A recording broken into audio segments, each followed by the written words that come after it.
अहमदनगर लोकसभा मतदारसंघामध्ये माझं मत माझं सरकारच्या माध्यमातून मतदारांची मतं आपण जाणून घेण्यासाठी इथे पोहोचलेलो आहोत. आपल्यासोबत उमेदवार आहेत बी.जी. कोळसे पाटील, माजी न्यायमूर्ती आहेत, ते आता निवडणुकीच्या रिंगणात आपल्याला उतरलेले दिसत आहेत. राष्ट्रवादीचे प्रतिनिधी आहेत उमेदवारांचे, राजू राजळे येऊ शकलेले नाही आहेत. दिलीप गांधी आहेत, विद्यमान खासदार आणि आता भाजपचे उमेदवार आहेत आणि आम आदमी पार्टीचे प्रतिनिधी पोहोचलेले आहेत. या सगळ्यांकडनं मतदारांच्या नेमक्या काय अपेक्षा आहेत ते आपण जाणून घेणार आहोत. पहिला प्रश्न कोण विचारेल? फक्त हात वर करा. राष्ट्रवादी काँग्रेस आणि आघाडी सरकारला प्रश्न विचारायचा मला का केंद्रात 10 वर्षापासून त्यांची सत्ता आहे आणि राज्यात मागच्या 15 वर्षापासून सत्ता आहे. तर मागच्या 15 वर्षापासून तर राज्यात मोठा भ्रष्टाचाराचा कळस गाठला आणि केंद्रात पण मागच्या 10 वर्षापासून त्यांनी मोठा भ्रष्टाचाराचा कळस गाठला. याच्यात केंद्रात 2Gचा घोटाळा आहे, राज्यात सिंचनाचा घोटाळा आहे. त्याकरिता आपल्या मुख्यमंत्र्यांनी 3 महिने राजीनामा पण दिला. त्याबद्दल त्यांची काय प्रतिक्रिया आहे? आपण विचारूया त्यांना. आता यांनी ज्या आरोपांसंदर्भात या ठिकाणी उल्लेख केला काय की विरोधी पक्षांची गोबेल्स नीती वापरण्याचा प्रयत्न त्या ठिकाणी चाललेला आहे. खोटं बोला पण रेटून बोला. सिंचनाच्या बाबतीवरती आता आपण बोललात. आपल्याला कल्पना आहे की सिंचनाच्या बाबतीमध्ये ज्यावेळेस या राज्याचे उपमुख्यमंत्री आणि आमचे नेते आदरणीय अजितदादा पवारांवरती आरोप झाले त्याला अजितदादांनी त्या ठिकाणी राजीनामा दिला. ते सत्तेच्या बाहेर थांबले. त्यांनी सांगितलं की या माझ्यावरच्या आरोपांची निपक्षपणे चौकशी होऊ द्या, त्या ठिकाणी श्वेतपत्रिका निघू द्या. श्वेतपत्रिकेमध्ये जर मला क्लीन चिट मिळाला तर आणि तरच मी पुन्हा त्या ठिकाणी उपमुख्यमंत्री म्हणून माझा पदभार स्वीकारेल. आणि श्वेतपत्रिका निघाली. संबंध महाराष्ट्रानं पाहिलं की त्या ठिकाणी अजितदादांवरती करण्यात आलेले आरोप हे धादांतपणे खोटे आरोप होते आणि अजितदादांनी पुन्हा त्या ठिकाणी उपमुख्यमंत्री म्हणून कार्यभार त्या ठिकाणी स्वीकारलेला आहे. 2G फॅक्टरीचा आपण मुद्दा त्या ठिकाणी उपस्थित केला. असे अनेक मुद्दे आहेत की ज्याच्यावरती सातत्यानं विरोधी पक्ष राळ ओकतात, परंतु एकही आरोप आजपर्यंत सिद्ध झालेला नाही आणि सातत्यानं ह्या गोबेल्स नीतीचा उपयोग करून त्या ठिकाणी आमच्या नेत्यांना आणि पर्यायानं आघाडी सरकारला बदनाम करण्याचं काम केलं जात आहे. या उलट राज्य सरकारनं आणि केंद्र सरकारनं जी कामं केली त्याच्याविषयी कुणी बोलत नाही, त्याच्याकडे तुम्ही दुर्लक्ष करता. तुम्ही न्यायनिवाडा करत करत आता मतदारांच्या कोर्टात येऊन पोहोचलेले आहात. काय मुद्दे घेऊन समोर जात आहे? मी तर माझे मुद्दे एकदम साधे आहेत. भारतीय संविधानाची अंमलबजावणी हा माझा मुद्दा एक. त्यानुसार या देशातल्या सगळ्या नागरिकांना माणसासारखा जगण्याचा अधिकार 2 आणि त्यासाठी केंद्रावर आणि राज्य सरकारवर घटनेच्या भाग 3 आणि भाग 4 प्रमाणे टाकलेली जबाबदारी. प्रत्येकाला अन्न, वस्त्र, निवारा, आरोग्य आणि विकासाची समान संधी मिळाली पाहिजे असा घटनेने दिलेला आदेश केंद्राने आणि राज्याने पाळायचा. त्याच्यासाठी त्यांचं हे मूलभूत कर्तव्य आहे. आमच्याच राज्याची परिस्थिती जर आपण बघितली आणि केंद्राची देखील तर अन्न सुरक्षेला शरद पवारांनी विरोध केला. कोणी म्हणेल पुरावे पाहिजे असेल तर सगळे पुरावे माझ्याकडे आहेत.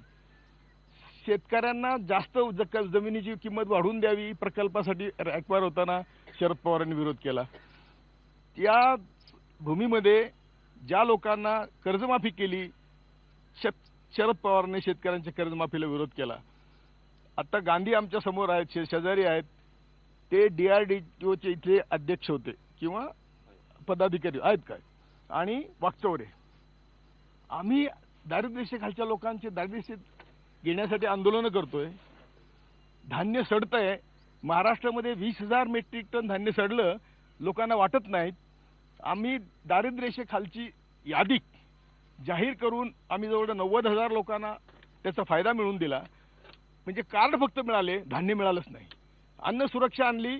अन्न सुरक्षेचा सुप्रीम कोर्टामध्ये आमचा मित्र आहे गोन्साल्विस म्हणून, त्यांनी केलेलं पिटिशन आहे. त्या पिटिशनच्या आधारे सुप्रीम कोर्टाने सांगितलं अन्न सुरक्षा द्या. सुप्रीम कोर्टाने सडतंय अन्न तुम्ही लोकांना वाटा, त्याला शरद पवारने मनमोहन सिंगने विरोध केला. हे सगळे मुद्दे आहेत. आपण त्यांनाही विचारूया की याची उत्तरं तुमच्याकडे काय आहेत का? एक असं आहे की केंद्र सरकारच्या माध्यमातून गेल्या 10 वर्षामध्ये UPAच्या सरकारनं ज्या पद्धतीनं जनतेच्या अपेक्षा होत्या त्या अपेक्षेला ते खरं उतरलं नाही. मोठ्या प्रमाणात भ्रष्टाचार केला. सर्वसामान्य माणसाची सुरक्षितता धोक्यात आली आणि त्याचप्रमाणे ज्या योजनांच्या घोषणा केल्या त्या फक्त वर्तमानपत्रात आणि टीव्हीवर मोठमोठ्या हेडलाईन्समधून आणि फुल पेज जाहिराती दिल्या. वेगवेगळी महामंडळं काढली. त्या महामंडळाच्या माध्यमातून सामान्य माणसाच्या शेवटचा मनुष्य स्वतःच्या पायावर स्वाभिमानानं उभं व्हावं अशा पद्धतीचा विषय केलेला नाही. नुसत्या घोषणा करण्यापेक्षा आणि दुसरं असं की आता हे सांगण्याची काही गरज नाही आहे. UPAच्या सरकारनं गेल्या या 5 वर्षामध्ये कितीतरी मोठ्या प्रमाणात भ्रष्टाचार केलं आणि त्याचाच परिणाम असा झाला की काँग्रेसमधून कितीतरी मोठ्या प्रमाणात मंडळी आता बाहेर पडते आहे आणि भारतीय जनता पार्टी जॉईन करते आहे, शिवसेना जॉईन करते आहेत. आज ह्या सरकारचं शेवटी लोक धोरणावर मतं देत असतात. धोरणं चुकली म्हणजे राज्य सरकारची धोरणं चुकली आणि केंद्र सरकारची पण धोरणं चुकली. आम आदमी पार्टीचे काय मुद्दे आहेत? कारण एका अभिनेत्रीला घेऊन तुम्ही मैदानात उतरले. हे अगदी खरं आहे का आम्ही अभिनेत्री जी आहेत ती एकदा सर्वसामान्यातून आलेली आणि त्यांना सर्वसामान्याची कणव आहे अशी अभिनेत्री. आणि ती सर्वात महत्त्वाचं म्हणजे मुद्दा नेहमी उपस्थित केला जातो का सदरची उमेदवारी ही बाहेरची आहे. पहिली एक गोष्ट त्याचकरिता मी स्पष्ट करतो का उमेदवारी आमचे महाराष्ट्रीयन आहेत आणि आजपर्यंत जेवढे खासदार निवडून आले त्याच्यापैकी बहुतांशी खासदार R.K. खाडिलकर पासून यशवंतराव चव्हाण, यशवंतराव गडाख, अण्णासाहेब शिंदे ही सर्व खासदार आहेत. हे उत्तरेकडचे म्हणजे दक्षिणेकडचे नाहीत. आमची अभिनेत्री जरूर आहेत, तिचा तो व्यवसाय आहे आणि तिला जेव्हा स्वतःहून वाटलं म्हणजे तिने सुद्धा 1 महिन्याचा अवधी घेतला आमच्या उमेदवारांनी आणि त्याच्यानंतर त्यांनी आमची उमेदवारी आपची उमेदवारी त्यांनी स्वीकारली. काही महिलांचे प्रश्न आहेत, आपण घेऊया थोडेसा. सरांना माझा प्रश्न आहे, मी नगरचीच आहे त्यामुळे त्यांना विचारणार. कोठी ते यश पॅलेसचा रस्ता किती वेळेस सुधारलाय, किती वेळेस खराब झालाय माहित नाही कोणाला. तुम्ही तिथं राहता, तुम्ही तिकडे राहता, ते कधी नीट होणार? ते ज्या वेळेस नीट झालं म्हणजे आम्ही समजणार की नगरचे रस्ते नीट होणार. केव्हा चालू आहे तो? आज चालू आहे, आता चालू आहे. पण तो ज्या वेळेस नीट झाला त्यावेळेस नगरचे रस्ते नीट होणार, पण ते केव्हा नीट होणार? नाही, मुद्दा हा आहे, महापालिकेत पण सत्ता तुमच्याकडे आहे आणि तुमच्या घराजवळचा रस्ता काय म्हणतात? एक असं की एका रस्ता हा सर्वसामान्य माणसाची गरजेचा विषय आहे आणि त्यामुळे रस्ता होणं हे समाजाला आवडणारा विषय आहे. त्यामुळे रस्ता झाला पाहिजे ही त्यांची मागणी बरोबर आहे. याच्यासाठी आपण नगर उत्थान कार्यक्रमामधनं आता कधी कधी कोणाच्या कुंडलीमध्ये असे राहुकेतू येऊन बसतात की हा रस्त्याला नाही सांगतो ना, ते पण सांगतो, राहुकेतू पण येऊन बसले राहुकेतू आणि ते राहुकेतू होते ते बाहेर पण पडले, आता दुसरे नवीन येऊन राहिले. त्यामुळे तो काही विषय नाहीये. परंतु एका ज्योतिषाला दाखवून ते दूर करून घ्या ना. ते वेळ लावत नाही केल्यात आता ते ज्योतिषाला नेता या नगर दक्षिण लोकसभेला आवश्यक नाहीये. राजदादांच्या माध्यमातून आम्ही दिलेला आहे, त्यामुळे आमचा सुशिक्षित त्या ठिकाणी खासदार निवडून देतील लोक. मी माझं म्हणणं असं आहे की त्यांनी रस्त्याचा प्रश्न मांडला, हा रस्त्याचा प्रश्न करणार.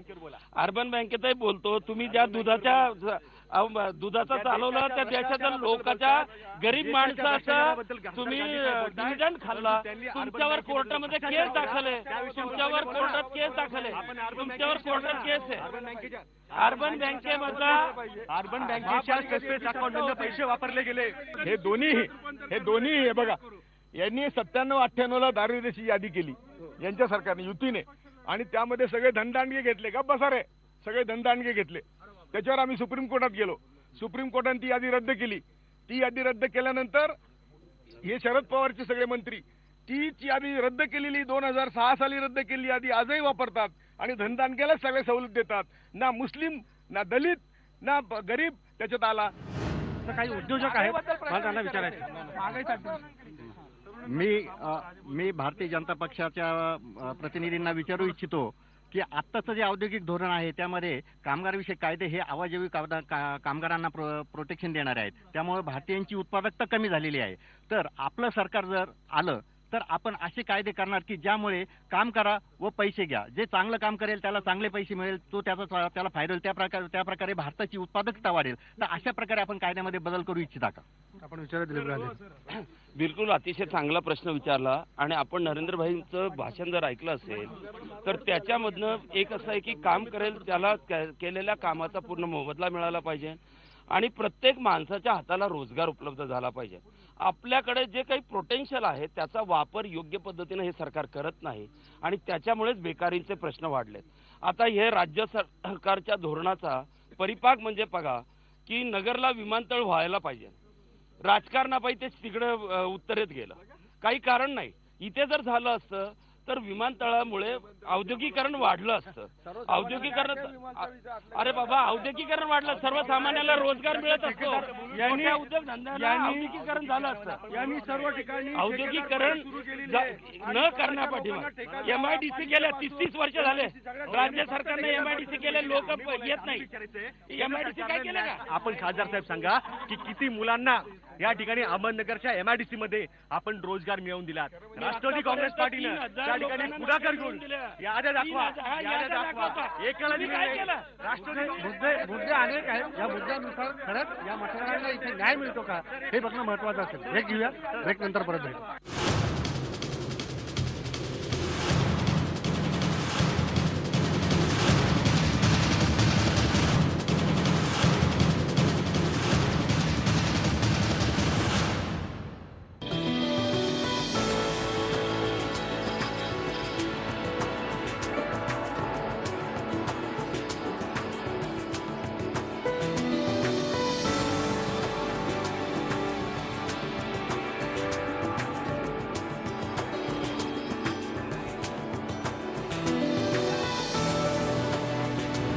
नगर लोकसभा मतदारसंघातल्या या स्मॉल स्केल इंडस्ट्रीमध्ये मी आत्ता आहे. या इंडस्ट्रीवाल्यांचा एकच मोठा प्रश्न आहे, तो म्हणजे इथे नेते मतं मागायला येतात, त्याच्यात राजकीय कामगार संघटना उभ्या राहतात आणि यांना एक मोठं आव्हान ते उभं करून देतात. काय नेमकं त्यांना आव्हान आहे आपण जाणून घेऊया. मला सांगा की इथं काम करत असताना उद्योजक म्हणून अडचणी काय येतात त्या राजकारण्यांकडून? नगर शहराला भरपूर मोठे मोठे राजकारणी मिळाले, पण त्यांनी उद्योग जगताकडे लक्षही दिलेलं नाही आहे. 70च्या दशकामध्ये स्थापन झालेली MIDC आजही तेच जुनेच प्रश्नांना तोंड देत आहे. इथे कुठली गेली 10-15 वर्ष झाली कुठलीही मोठी कंपनी इथे आलेली नाही आहे.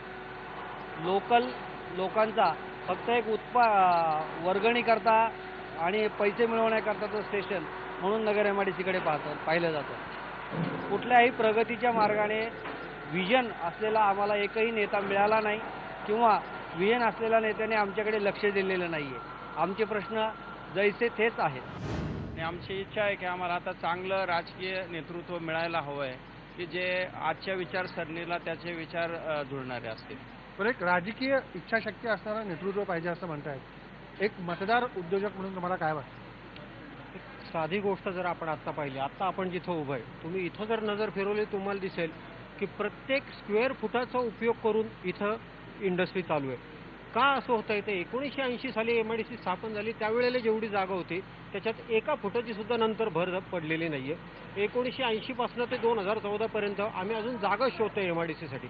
आणि मला एक गोष्ट कळत नाही की बाकी वेळेला आपण नगर जिल्ह्यामध्ये एवढी पडीक जागा आहे, नगर दक्षिण भाग एवढा दुष्काळी आहे, तिथं जमिनी लोकांच्या नुसत्या पडू नये, शेती होऊ शकत नाही. ज्या वेळेला इंडस्ट्रीला जागा पाहिजे असते मग त्यावेळेला मात्र मेल्या म्हशीला मणभर दूध या नावाने मग जमिनीचे भाव जमत नाही, हे होत नाही. त्या राजकीय नेत्याला माहिती असतं की आपल्या याच्यातली जमीन जाता कामा नये. प्रत्येकजण म्हणतो माझ्या तालुक्यातली जमीन नको. आम्ही कुठंही जायला तयार आहोत, पण तरीही दुर्दैव असं आहे की आम्हाला इंडस्ट्री वाढवायची इच्छा आहे, आम्हाला पुढं जायची इच्छा आहे, आम्हाला लोकांचं भलं करण्याची इच्छा आहे, आसपासच्या गावातल्या लोकांना रोजगार देण्याची इच्छा आहे. पण 1 इंच सुद्धा जागा आम्हाला MIDCच्या बाहेर किंवा MIDCचं क्षेत्र वाढवलं किंवा दुसरीकडे MIDC चालू झाली असं मात्र होऊ शकत नाही. असं मात्र होऊ शकत नाहीये. पण आता एक उद्योजक मतदार म्हणून तुम्ही काय विचार करताय की काय करायला पाहिजे आपण? याच्यामध्ये लोकल लेवलचे जसे प्रश्न आहेत तसेच स्टेट लेवलचे आणि केंद्रीय लेवलचे पण बरेच प्रश्न आहेत की जसं आपण आज वॅटचा प्रश्न जर घेतला तर जितकं औद्योगिकरण वाढत आहे, कॉम्प्युटरायझेशन वाढतं आहे, त्याच्यामुळे गव्हर्नमेंटच्या हातामध्ये म्हणजे गव्हर्नमेंटची प्रत्येक उद्योजकाबरोबर कनेक्टिव्हिटी खूप वाढलेली आहे, पण त्याबरोबर त्याच्या निमित्ताने होणारे जातक त्रास पण खूप वाढलेले आहेत. जसं की आजकाल इतके वेगवेगळ्या प्रकारचे निर्बंध आलेले आहेत, वेगळ्या प्रकारचे दिवसातून आम्हाला म्हणजे महिन्यातून 4-4, 5-5 वेळा वेगवेगळ्या ऑडिट्सना सामोरं जायला लागतं. तर गव्हर्नमेंटनी जर आपापलं एक इन्कम टॅक्स डिपार्टमेंट आहे, त्यांचं सेल्स टॅक्स डिपार्टमेंट आहे, एक्साईज आहे, याच्यामध्ये जर त्यांची आपसातली कनेक्टिव्हिटी वाढवली तर आमचा हा खूप मानसिक त्रास एक प्रकारे टॅक्स भरण्यासाठी जर आज तुम्ही बघितलं तर कोणाची नाही आहे. टॅक्स भरायला प्रत्येक उद्योजक तयार असतो, पण त्यातमध्ये खूप क्लिष्टता वाढत चाललेली आहे. आपण बघतो की जर समजा उद्योगाचा विकास झाला तर रोजगार निर्मिती होईल आणि रोजगार वाढला तर विकासाचा वेग खऱ्या अर्थानं वाढेल. पण तो वाढवण्यासाठी राजकारण्यांनी आपल्या इच्छाशक्तीचा वेग वाढवण्याची आता हीच गरज आहे. ब्रेक घेऊया, ब्रेक नंतर परत भेटू.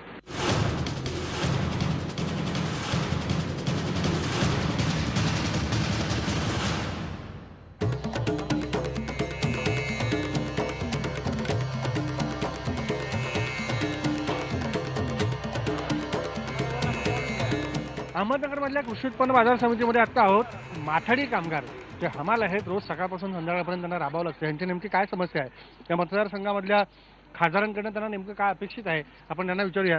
आम्ही दिवसभर काम करून आम्हाला 100-150 रुपये भेटतात. मंत्र्याला महिन्याला समजा आमदाराला 80,000 रुपये पेमेंट आहे आमच्या माहितीनुसार. आता जास्त असू शकतं.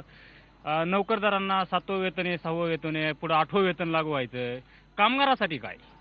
समजा सरकार कोणतं असो, आम्हाला सरकारविषयी बोलायचं नाही. आम्ही सर्वसामान्य, आम्ही मतदान करणं आमचा हक्क आहे, करतो. पण जर असं झालं तर आम्ही मतदान व बहिष्कार सुद्धा करू शकतो. आमची जी टीम आहे, आम्ही जी एकजुटीने राहतो, आम्ही बहिष्कार करू शकतो. हे सरकारचं आलं आश्वासन देतं, उद्या भाजपवाले आश्वासन देतात, काँग्रेसवाले 15 वर्ष झालं त्यांचं तेच आहे. जर त्यांनी आमच्यासाठी जर काही ॲक्शन घेतला नाही तर आम्ही गावोगावी जाऊन आमचं काम बंद ठेवून आम्ही मतदानासाठी बहिष्कार करणार. गावोगावी जाऊन मतदानावरती बहिष्कार घालण्याचं काम करू असं म्हणतात. तुम्ही सांगा, एक नेते म्हणून यांचं सगळं काम करत असताना काय समस्या दिसते? समस्या आमची तर अशीच आहे, यांनी तर सांगितलेलं आहे, पाणी भेटत नाही, डब्बे ठेवायला जागा नाही. त्यानंतर आमच्या अध्यक्षांनी बरीच आमची वैयक्तिक सोय केलेली आहे. दवाखाना आहे, कष्टाची भाकर आहे, परत म्हणजे दुकान आहे, किराणा दुकान, ही सगळी सोय आहे. फक्त आमच्या आम्हालासाठी झाडाला जर बांधून ठेवलं तर मुंग्या होतात, खाली ठेवलं तर मुंग्या होतात. म्हणजे अशी कुठंतरी झाडाखाली बसून जेवायचं एवढंच त्यांचं हे. पाणी नाही त्यांचं, कुठं हे नाही. परत आम्हाला पेन्शन सुद्धा नाही आम्हाला लोकांना. परत जे काम केलं तर आम्हाला दाम आहे. उद्या आम्ही सरकारी नोकर कसं आहे, जितकी तुमची सर्व्हिस होईल तितकी त्यांना पेन्शन जास्त बसते. आमचं उलट आहे, आम्ही थकलो की आम्हाला काहीच भेटत नाही. घरचे पोरं सोरं सांभाळत नाही, म्हणजे आम्हाला पैसेच भेटत नाही कुठले.